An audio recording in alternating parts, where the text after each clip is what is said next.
பிரதமர் அவர்களே, நீங்கள் தான் இந்த நாட்டிலே பிரதமர், நீதி அமைச்சர் உங்களுக்கு கீழே இருக்கிறவர். துறை அண்ணன் அவர்கள் ஜேவிபியினுடைய தலைவர் துணி இல்லாமல் அவரை கைது செய்து அந்த சிறையிலே வைக்கின்ற போது என்னுடைய கண்ணை இந்த கண்ணற்றவர்களுக்கு கொடுங்கள், அதனூடாக மலரப்போகும் தமிழீழத்தை பார்ப்பேன் என்ற தலைவர்கள் தங்கத்துறை, குட்டுமணி, இன்னும் பல பேர் 83 பேருக்கு மேலே படுகொலை செய்யப்பட்டவர்கள் இங்கே புதைக்கப்பட்டார்கள் என்பது கூட இல்லாவிட்டால் தாங்கள் பிரதமர் பதவியை நான் உங்களுக்கு எடுத்து தருகிறேன். சரியான முறையிலே செய்த ஒரு தமிழ் மகன் என்றால் அது எங்களுடைய நீதிபதி இளஞ்செழியன் அவர்கள் தான். நடந்த வன்முறைகள் அனைத்தும் என்னை பொறுத்தவரை எனக்கு இன்ட்ரெஸ்டான பிரதமரிலே தமிழ் வடக்கு கிழக்கிலே தமிழ் பிரதேசங்களிலே பல விடயங்களை நான் எடுத்து சொல்லலாம். இந்த 83 கலவரம் என்பது பாரிய அளவிலே எங்களுடைய தமிழ் மக்கள் கொழும்பிலிருந்து விரட்டப்பட்டார்கள், எங்களுடைய தமிழ் மக்கள் படுகொலை செய்யப்பட்டார்கள், எங்களுடைய சிறைகளில் இருந்த தங்கத்துறை, குட்டிமணி அவர்களோடு இருந்த அனைவரும் படுகொலை செய்யப்பட்டார்கள். இதிலே ஒரு கதை இருக்கிறது. எங்களுடைய தங்கத்துறை அண்ணன் அவர்கள் ஜேவிபியினுடைய தலைவர் துணி இல்லாமல் அவரை கைது செய்து அந்த சிறையிலே வைக்கின்ற போது தன்னுடைய சாரத்தை கொடுத்தார் என்ற வரலாறும் இருக்கிறது. ஆகவே இந்த 83 கலவரம் என்பது உருவாக்கப்பட்டது வெளிக்கடை சிறைச்சாலையில். அப்பொழுது ஜனாதிபதியாக ஜெயவர்தனா அவர்கள் இருந்தார். ஆனால் கட்டவிழ்த்து விடப்பட்ட காடையர்களை திறந்துவிட்டு எங்களுடைய அந்த போராளிகளை அடக்கி ஒடித்து படுகொலை செய்கின்ற அந்த நிகழ்வு நடந்தேறிய பல வழக்குகளிலே தங்கத்துறை, குட்டுமணி அவர்கள் பல கருத்துக்களை மிக சிறப்பாக நீதிமன்றத்திலே சொல்லியிருக்கிறார். என்னுடைய கண்ணை இந்த கண்ணற்றவர்களுக்கு கொடுங்கள், அதனூடாக மலரப்போகும் தமிழீழத்தை பார்ப்பேன் என்றெல்லாம் பல கருத்துக்களை சொல்லுகின்ற அதே நேரத்திலே எங்களுடைய மக்கள் படுகொலை செய்யப்பட்டு இடம்பெயர்ந்த இந்த 83 கலவரம் தமிழர்கள் தரப்பென்றபடியால் கைவிடப்பட்டது. இப்படித்தான் காணாமல் போனவர்களுடைய பிரச்சனை. இந்த விசாரணை என்பதும் அறிக்கை என்பதும் இல்லாதொழிக்கின்ற ஒரு சூழலைத்தான் தமிழ் தரப்பிலே நடைபெறுகின்ற அத்தனை கொடுமைகளுக்கும் மறைக்கின்ற சிலைப்பாடுகளைத்தான் செய்து வந்தார்கள். ஆகவே புதிய அரசாங்கம் இந்த 83 கலவரத்திலே படுகொலை செய்யப்பட்டவர்கள் அல்லது படுகொலை செய்தவர்கள் அதற்கு உடந்தையாக இருப்பவர்களை கண்டுபிடிக்கின்ற ஒரு அறிக்கையை நீங்கள் செய்வதற்கான குழுவை ஏற்படுத்தி தர வேண்டும் என்பதை எனது கோரிக்கையாக சொல்லிக்கொள்ள விரும்புகிறேன்.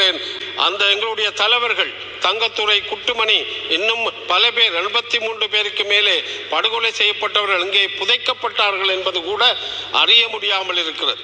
ஆகவே இந்த விடயத்திலே தமிழ் தரப்பு என்ற அந்த தட்டி கழித்தலை இந்த அரசாங்கமும் செய்யக்கூடாது என்று நினைக்கின்ற அதே நேரத்திலே இந்த அரசாங்கமும் தமிழர்கள் தரப்பிலே சில தவறுகளை விடுகின்ற வாய்ப்புகளை உண்டு பண்ணுகிறதா என்பதை நான் இங்கு கேள்வியாக கேட்டுக்கொள்ள விரும்புகிறேன். அதிலே ஒரு உதாரணம்,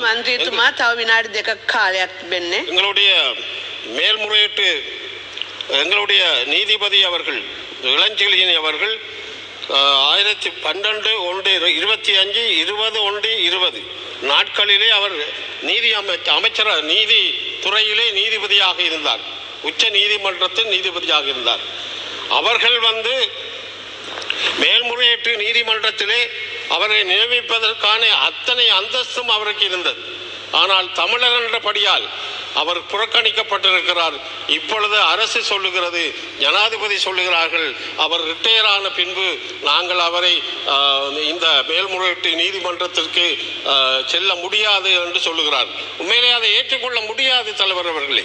ஏனென்றால் 12/1/25, 20/1/21 மட்டும் அவர் நீதிபதியாகத்தான் இருந்தார்கள்.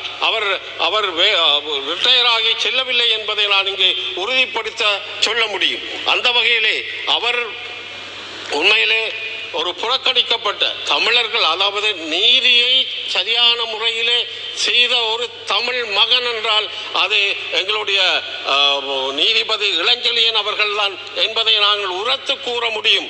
ஆனால் அவருக்கு அநீதி இழைக்கப்பட்டிருக்கிறது. அவருடைய அந்த ஜனாதிபதி அவர்கள் அவர் ரிட்டையர் ஆனவர் என்ற அந்தஸ்தை வைத்துக் கொண்டு அவருக்கு அந்த மேல்முறையீட்டு நீதிமன்ற நீதிபதியாக நியமிக்கின்ற வாய்ப்பை தவறவிட்டிருக்கிறார். அந்த பொறுப்பை ஜனாதிபதி அவர்கள் எடுக்க வேண்டும் என்று நான் இச்சந்தர்ப்பத்திலே கேட்டுக்கொள்ள விரும்புகின்றேன்.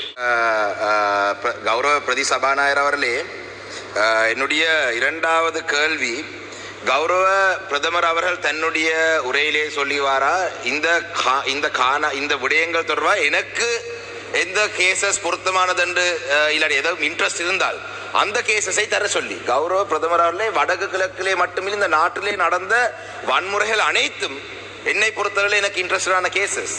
ஆனால் நீங்கள் அரசாங்கம் விசாரிக்க கூடியதை நீங்கள் தான் தெரிவு செய்ய வேண்டும். நான் எவ்வாறு இதை தெரிவு செய்யுங்கள் அதை தெரிவு செய்யுங்கள் என்று சொல்வது இது வேடிக்கையான ஒரு விடயம். அதிலே கௌரவ பிரதமர் அவர்களே, நீங்கள் இந்த அரசியல் கைதிகளுடைய விடுதலையை பற்றி என்னிடம் கேட்கிறீர்கள் பட்டியலை தர சொல்லி. கௌரவ பிரதமர் அவர்களே, நீங்கள் தான் இந்த நாட்டிலே பிரதமர், நீதி அமைச்சர் உங்களுக்கு கீழே இருக்கிறவர், அவரிடம் கேளுங்கள் நாட்டிலே அரசியல் கைதிகளுடைய பட்டியலை தாருங்கள் என்று. சில நபர்கள் இருக்கிறார்கள் ஜனாதிபதி பொது மன்னிப்பின் கீழே விடுதலை செய்யக்கூடிய அரசியல் கைதிகள் இருக்கிறார்கள். இவருடைய பட்டியலை உங்களுடைய அமைச்சரிடம் நீங்கள் தான் வாங்கி எடுக்கணும். இல்லாவிட்டால் தாங்கள் பிரதமர் பதவியை நான் உங்களுக்கு எடுத்து தருகிறேன். அப்ப இந்த பொலிட்டிக்கல் பிரிசனர்ஸ் உடைய விடயத்தை நீங்கள் தான் கரிசனை காட்ட வேண்டும். வடக்கு கிழக்கு மக்கள் உங்களுக்கு ஒரு ஆணையை தந்திருக்கிறார்கள், கிழக்கிலே மட்டக்களப்பை தவித்து. அந்த வகையிலே இந்த அரசியல் கைதியுடைய விடுதலை நீங்கள் தான் சொல்ல வேண்டும். காணி அபகரிப்பு விடயத்தை நீங்கள் சொன்னீங்களா கடந்த அரசுகள் செய்தது. கௌரவ பிரதமர் அவர்களே, கடந்த அரசுகள் இந்த காணி அபகரிப்பு விடயங்களிலே முழுதாக ஈடுபட்டபடியினால் தான் அந்த மக்கள் அந்த அரசாங்கத்துக்கு பாரிய ஒரு பாடத்தை போட்டிருக்கிறார்கள். ஆனால் உங்களுடைய அரசாங்கத்தின் கீழே எங்களுடைய கௌரவ கோதாசன் ஐயா இந்த திருவண்ணாமலை பாராளுமன்ற உறுப்பினர் இருக்கின்றார். குச்சவெளி பிரதேசத்திலே அதே வேகத்திலே காணி அரசு தரப்பினால் காணி அபகரிப்பு நடந்து கொண்டிருக்கு. மட்டக்களப்பிலே மேய்ச்சல் தரை பிரச்சனை நடந்து கொண்டிருக்கு, மகாவலியின் ஊடாக வவுனியாவிலே நடந்து கொண்டிருக்கு. காணி அபகரிப்பு உங்களுடைய அரசின் கீழே நடந்து, அதுதானே இந்த இடத்துல இருக்கும் பிரச்சனை.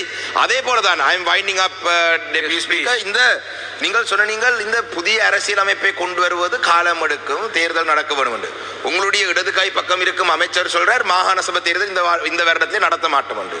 ஜனாதிபதி சொல்றார் மாகாண சபை இந்த வருடம் நடக்கும் என்று சொல்லி, நீங்கள் சொல்றீங்க இந்த வருடம் இன்னொரு தேர்தல் இருக்கு, அதுக்கு பிறகுதான் அரசியல் அமைப்பை கொண்டு வருகின்ற. கௌரவ ஜனாதிபதி அவர்களே, I am winding up. கௌரவ ஜனாதிபதி அவர்களே, கௌரவ பிரதமர் அவர்களே, ஒரு புதிய அரசியல் அமைப்பை கொண்டு வர Wind up my question. Yeah, thank you. You have already posed your second question. I think your second question is clear. Honorable Prime Minister can answer that. You have said that your second question was that you posed a question stating this is my second question. You already posed your question stating that this is my second question. Deputy Speaker, these questions are given to members of parliament. You two questions for the opposition to be asked from the Prime Minister. It is the responsibility of the Prime Minister to provide the list of missing persons. You have already posted and she can answer that on that, please. I am not being unfair, by the way, Honorable Member. I am being very fair by everybody in this